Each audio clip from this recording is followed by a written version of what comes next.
చెప్పులు కొడతారు. మొన్నటికి మొన్న 11,000 కోట్ల రూపాయల ప్యాకేజ్ విడుదల చేస్తున్నామని చెప్పారు. 8,000 కోట్ల రూపాయలు ఇచ్చారట.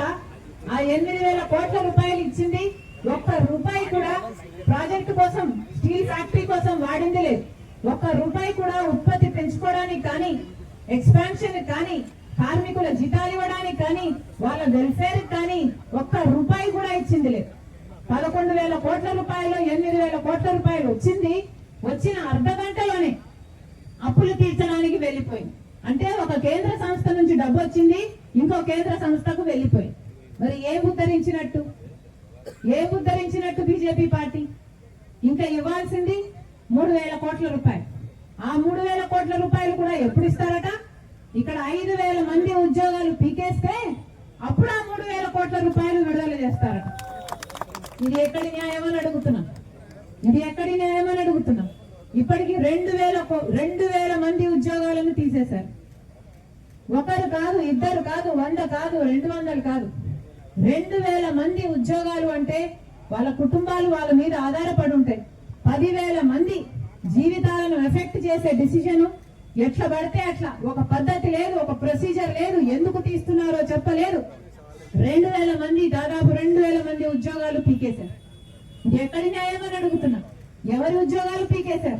ఇక్కడ పని చేస్తున్న వాళ్ళ ఉద్యోగాలు పీకేశారు. ఇందాక ఒక అన్న చెప్తూ మాట్లాడారు, మేము భూములు ఇచ్చాము, ఇక్కడ మా పూర్వీకులు భూములు ఇచ్చారు, ఇక్కడ మా బ్రతుకులను ఇచ్చాము ఈ ఫ్యాక్టరీకి, మా రక్తాన్ని ఇచ్చాము ఈ ఫ్యాక్టరీకి.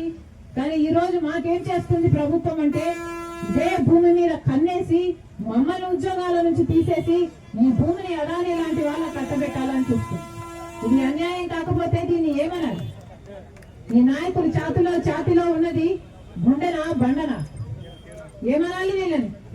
మానవత్వం ఉంది అనుకోవాలనా? 2,000 మంది ఉద్యోగాలను తీసేశారు. ఇక రాబోయే 2-3 నెలల్లో ఇంకో 3,000 మంది ఉద్యోగాలు తీసేస్తారట. ఈ 5,000 మంది ఉద్యోగాలు తీయకపోతే అసలు ఆ 3,000 కోట్ల రూపాయలు ఇవ్వరట. ఎవరు డిసైడ్ చేశారండి? ఎవరు హక్కు ఇచ్చారు మీకు? అసలు చంద్రబాబు గారిని కూడా ప్రశ్నిస్తున్నాం. మీరు ఈరోజు ముఖ్యమంత్రిగా ఉన్నారు.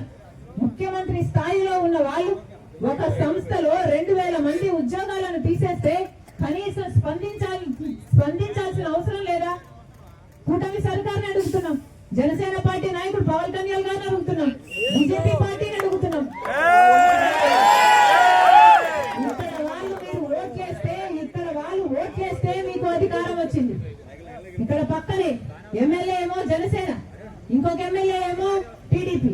మరి అలాంటప్పుడు ఒక్కరైనా వచ్చి ఆదుకున్నారా? 2,000 మంది ఉద్యోగాలు పోతే ఎందుకు రాలేదని ప్రశ్నిస్తున్నా. ఇదే కూటమి సర్కార్, ఇదే చంద్రబాబు గారు ఇచ్చిన మద్దతుతో ఈ రోజు బీజేపీ అధికారంలో ఉంది. అసలు చంద్రబాబు గారు మద్దతు ఇవ్వకపోతే బీజేపీకి అధికారం వచ్చేదే కాదు. కానీ ఈ రోజు బీజేపీ